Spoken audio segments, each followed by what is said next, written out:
everybody, John Earl for the Young Turks. A little bit more TYT overtime, another story we didn't get to on yesterday's first hour. And as the title says, it's from yesterday's interview with David Muir on ABC News, where Donald Trump was speaking with him, and just casually mentioned that we might go back into Iraq in a major way. And it's barely being talked about.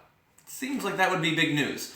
But in this video, I want to go through a couple of quotes from the interview with David Muir, because I think that they show a lot. They show the idiocy of Donald Trump, but also how little regard he has for the damage that could potentially be done to America in Iraq if we were to go back in a major way, and what his objective would be in doing so.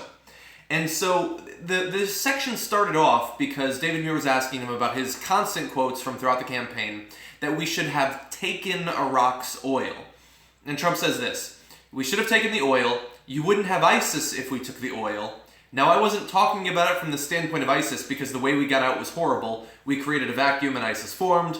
But had we taken the oil, something else would have very good happened." That's a direct quote. Something else would have very good happened. He's Charlie from Always Sunny in Philadelphia. They would not have been able to fuel their rather unbelievable drive to destroy large portions of the world. And I will agree with him. To some extent, they have used oil revenue to fund some of their activities. David Muir responds in a very reasonable way by saying, "You've heard the critics who say that would break all international law, taking the oil. But I want to get to the words," and they go back and forth. Donald Trump calls those critics fools. I don't call them critics, I call them fools. And he says, we should have taken the oil. And if we took the oil, you wouldn't have ISIS. And we would have had wealth. We have spent right now $6 trillion in the Middle East, and our country is falling apart. I'm going to turn to that portion of it in just one second and then get to the casual potential declaration of war. But again, and I've made this point 10 times, 20 times in videos since Donald Trump began running what feels like a lifetime ago. Whether you are a liberal or a conservative, his statements about taking the oil make absolutely no sense. One of the reasons they make no sense is that Donald Trump has never, in all of the times he's thrown those phrases around, given any indication about how that would actually be done. What the hell does it mean to take their oil? Does it mean you just let in international corporations that then sell the oil on the world market? That hardly seems like it would be giving us great wealth, as he says.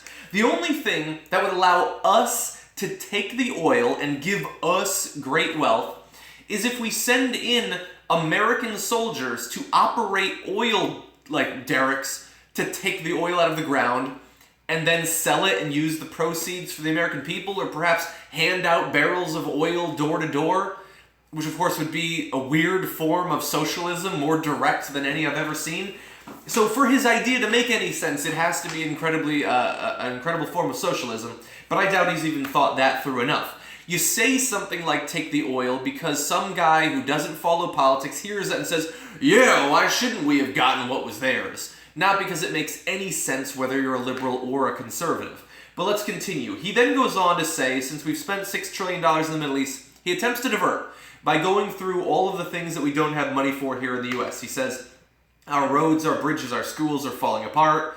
We can't afford to build a school in Brooklyn or a school in L.A. We can't afford to fix up our inner cities. We can't afford to do anything. And then he says this: look, it's time. It's been our longest war. We've been in there for 15, 16 years. Nobody even knows what the date is because they don't really know when did we start. But it's time. It's time. We've been in there for 15, 16 years. Nobody even knows what the date is because they don't really know when did we start. He not only doesn't know exactly when we started, which is fine, okay, if you can't remember the start date, he thinks that 15 years ago is ancient history, and it's up to the historians to try to figure out, based on clues dug from unearthed basements, when did we start? We know when the first troops went over there. We know when the big speeches were given, the testifying before the UN. All of that is public record. What do you mean, when did we start? Nobody knows when did we start. But again, people will listen to him because they like him. But anyway, the most important part, and I've been sort of burying the lead, is David Muir says, "What got my attention, Mr. President, was when you said, maybe we'll have another chance." And what he's referring to there is from Donald Trump's speech at the CIA, where he said, we should have taken the oil, but maybe we'll have another chance. And so David Muir asked him that, and he says this, and this should send a shiver up your spine. Well, don't let it get your attention too much, because we'll see what happens. I mean, we're going to see what happens. You know, I told you, and I told everybody else that wants to talk when it comes to the military, I don't want to discuss things. I want to let the action take place before the talk takes place. And so he casually throws out this, maybe we'll get another chance. And you could say, well, maybe he's being taken out of context. He's speaking extemporaneously. This guy doesn't write anything down or think anything through. And yet, when asked about it, he then continues to say, we'll see what happens. We'll see what happens. He said it twice, and then says, when it comes to the military, I don't want to discuss things with the press. I won't give you any idea of what my long-term goals are in terms of foreign affairs and especially military affairs. And then I want to let the action take place before the talk takes place. So we have two scary things there, one specific and one general. The specific is that this guy is talking incredibly casually, like it's like a new shirt he's going to buy, that we might go back into Iraq in a way that would allow us to take over their oil industry across the entirety of Iraq and manage an entire industry for forever, theoretically, which seems like it'd be big news.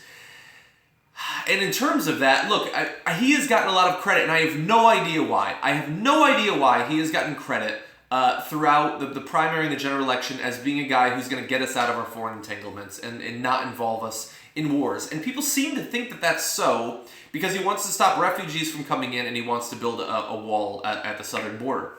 But he has continually said the things that he would do in response to terrorism. He's talked about the possibility of nuking other countries. He's talked about going and killing the family members of terrorists, even suspected terrorists.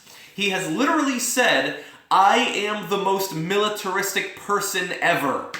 And yet for some reason people think, oh, this is the guy that's going to keep us out of our foreign wars. Oh, look at these Democrats who are going to get us into these massive wars. But now, maybe we'll go back into Iraq.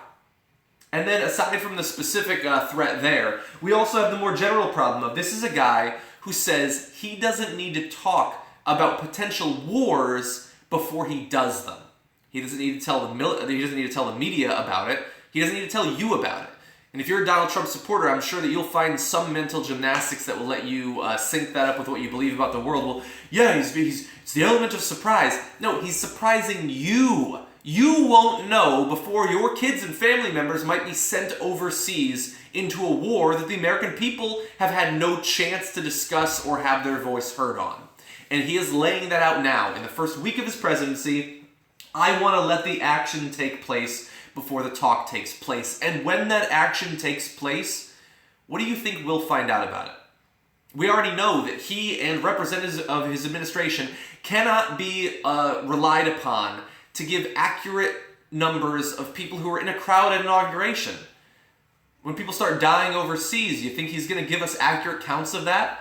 Do you think the information that the military is going to be allowed to bring back from overseas and disseminate to the media here in America during a war will be in any way accurate? Why would we have any faith at this point that that's going to happen, especially since he has an incredibly aggressive adversarial relationship with the media generally, and in terms of this has said, I want to let the action take place before the talk takes place. So for some reason, and I know there was a lot that took place in that interview with ABC News, a lot of executive orders that were signed yesterday and today. I know there's a lot to cover. But this guy saying that we might go back into one of the most disastrous times of foreign policy in recent U.S. history doesn't seem to be getting much media attention at all. And that scares me. Anyway, that's just a story I wanted to get to, and that's why I have this unofficial TYT overtime, I guess. I'm John Idarola. You can follow me on Twitter at John Idarola, and you can suggest stories you'd like to see either happen in these live streams or on the main show. I'll be on the Power Panel tomorrow. And you can follow me on YouTube at youtube.com/thinktank for lighter, non-newsy, non-political stories for the most part, and youtube.com/John Idarola for politics and news. Thanks for joining me, guys.